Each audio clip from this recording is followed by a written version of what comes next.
Today's episode is sponsored by Honey, the easy way to save when shopping on your iPhone or computer. How do you feel about online shopping? Do you do it often? And how many times do you scour the internet looking for a promo code that works when it's time to check out? Well, thanks to Honey, manually searching for coupon codes is a thing of the past. Honey is the free shopping tool that finds promo codes and applies the best one it finds to your cart. Imagine you're shopping on one of your favorite sites. When you check out, the Honey button appears, and all you have to do is click Apply Coupons and wait a few seconds as Honey searches for coupons it can find for that site. If Honey finds a working coupon, you'll watch the prices drop. And Honey doesn't just work on desktop, it works on your iPhone too. Just activate it on Safari, on your phone, and save on the go. If you don't already have Honey, you could be straight up missing out. And by getting it, you'll be doing yourself a solid and supporting this show. Get Honey for free at joinhoney.com/podcast. That's joinhoney.com/podcast. Coming up, we believe that Joel Marino took Hannah's body and disposed her body. The worst is when you just don't know anything. You don't know where he is. You don't know where she is. So there's just no closure. For Vault Studios, I'm Will Johnson. You're listening to The Daily Crime. Police in Fairfax County, Virginia, are searching for a man they believe killed his girlfriend earlier this month before dumping her body in a Maryland park.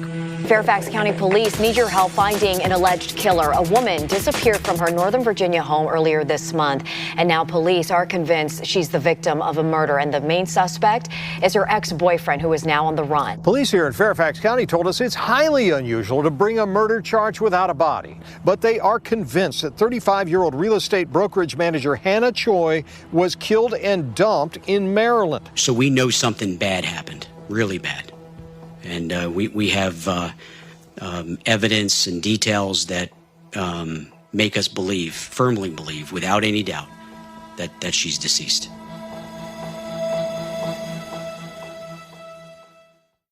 This episode is sponsored by CuriosityStream, the streaming service with the best collection of documentary films and TV shows. New this week, animals with bulletproof skin, impenetrable scales, and poison-tipped spines? They may look strange, but they've got a serious defensive edge. Check out Mother Nature's quirky side on Nature's Oddballs, now on CuriosityStream. Get an annual plan for just $20. That's $1.67 a month. Visit CuriosityStream.com to sign up today. I'm joined by Kolbie Satterfield at WUSA 9 in Washington, D.C. Kolbie, thanks for being here with us. Happy to be here. Kolbie, this is happening in Alexandria, Virginia. At least that's where Hannah Choi was living at the time of her disappearance. It's just outside of Washington, D.C., for people who are not familiar with the area.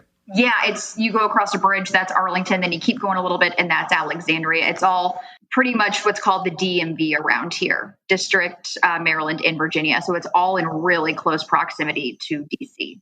And the last time she was seen was on March 5th. Tell us what we know. So what we know from police is she was living with her former boyfriend. And I actually spoke with Hannah's sister, Mina, and she said she owned that house with her sister and her boyfriend had just moved in there. And Mina, her sister, said she didn't know much about him, but from what we've heard from police, they were last seen together on March 5th. And from there, that's whenever she went missing. Kolbie, tell us about Hannah Choi. What do we know about her? Yeah, so she's a real estate brokerage manager, and her team that she worked with, they have been a big part of trying to keep her name out there and keep this message alive so the search for her can continue. She's described by her coworkers and her sister as just overall amazing, and is someone who is just very respected in this community in all circles, personally, professionally, a go-getter, an entrepreneur. And everyone that I spoke with just said she dedicates herself and her time to pushing others up and levitating them and helping others do well, and puts others before herself. She tried so hard to help people, and he must have known that. Why in the world did he have to, dispose of her body and not let the family have a little closure? It's such a shame that,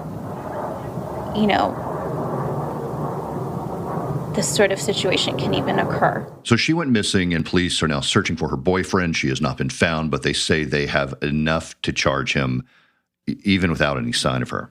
Yeah, and the police chief said it is very unusual in this profession to have a murder warrant without the recovery of a victim. And they said there is an abundance of probable cause and an abundance of evidence. They worked with the Commonwealth Attorney's Office here and got those warrants, and they started the search. And the last that I have checked with police, I check almost daily, they are waiting on digital data warrants to continue that search even more. Kolbie, I know we haven't heard a lot about evidence. Police have talked about finding his car. What do we know about the investigation at this point? Yeah, so just going to kind of break it down what we know at this point. So what police believe, and they firmly believe that Hannah Choi, was killed in the house that she owned, that her former boyfriend lived in with her. And then they believe that her boyfriend took her in a car and disposed of her body in Piscataway Park. Now, this is in Maryland, but the DMV, as I was saying, it's all very close, very connected. So it's actually just across the river from Alexandria. Police then found the suspect, her former boyfriend. His name is Joel Masso Marino. They found his car 2 days later in D.C. Police also said that there was some blankets and some sheets that were also missing from the house. So they believe that Marino, her boyfriend, was at the park the night and the morning of her disappearance. And then again, they found his car 2 days later, and they said that was a big piece of the evidence, and police have that car in evidence at the Fairfax County Police Station right now. And they haven't released any details on why they believe she is no longer alive. Nope, they haven't, and reporters were pressing him on this, and he just said that we know something bad happened, very bad, and just says the evidence that they have, they firmly believe without a doubt that she is dead. And the fact that they're not going into this beyond the car, which they said the car is a very critical piece of evidence, but beyond that, they're not really saying much. So something that they must have learned in that house and in the car, and how they knew that he got to Piscataway Park, I guess, led them to believe that, put the pieces together without having that physical evidence, which of course is unusual. And what about video? Have they said anything about video surveillance? Yeah, they haven't said anything about that. And whenever I asked the police officer the other day, she and I were just kind of chatting, and it's the evidence that they're waiting on right now, or the warrants, are digital warrants. And that's something that they can't obtain as easy. So from my interpretation is that some sort of phone records, maybe something that could exactly ping where he was in the park that night, which could point them to wherever she is. And do they continue then to actively search this park? No, they're not searching right now.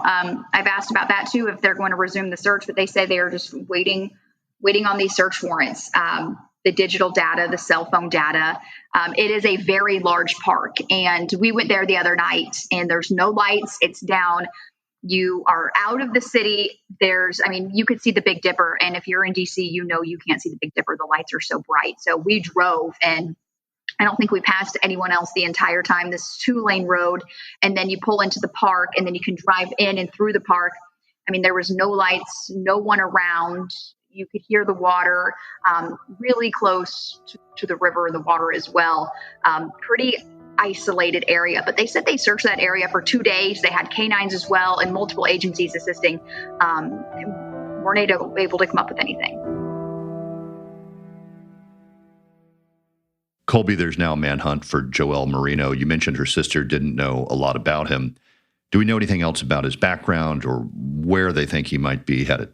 We know that he was a little bit younger than her. I believe he was 27 years old, or he is 27 years old. We do know from police that he was pinged in Atlanta, but they didn't say exactly when, and they said they didn't know where he is now. But they did say that he is Fairfax County's #1 person right now that they are searching for. So clearly he could have left the area, but we just don't know much about that right now. They are confident that he left the area. He was at some point in time pinged in Georgia near Atlanta. From there, they haven't said if they do know. They could know. They could be tracking him and not letting the media know, because then it's going to get out that he knows they're tracking him. But from what they have told us is they have no idea. They said he could be back in Virginia. They don't know at this point, which is why they're just trying to blast his picture everywhere. And they said he also could be going by different names. So that's why he's encouraging people to actually look at his face. And is there a nationwide alert and other agencies searching for Marino at this point? Yes, they said they have contacted other agencies, so that way other people are on alert, not just here in the DMV area. In the meantime, just such a horrific case for a family and friends of Hannah Choi to know that something terrible happened to her, that she's probably not alive, according to police, and they have no idea what happened. Oh, absolutely. And her sister, Mina, she's her younger sister. She lives in New York City. And Hannah's parents, she said, both of their parents live here in this area as well. She said she's here in town just trying to tell them when to eat and trying to get them to go to sleep. I mean, the whole family is just absolutely devastated and heartbroken by this, understandably. I mean, this woman was thriving personally and professionally, loved by everyone that knew her. And then she just up and goes missing. And then her boyfriend is charged, where her sister, Mina, is just pleading for him, Joel Marino, to please just let them know where she is so that they could put her to rest. And that way Hannah Choi could just be at peace. I believe detectives have said people can reach out to Fairfax County Police, but also Crime Solvers, right? Oh, yeah, absolutely. They can also do so anonymously.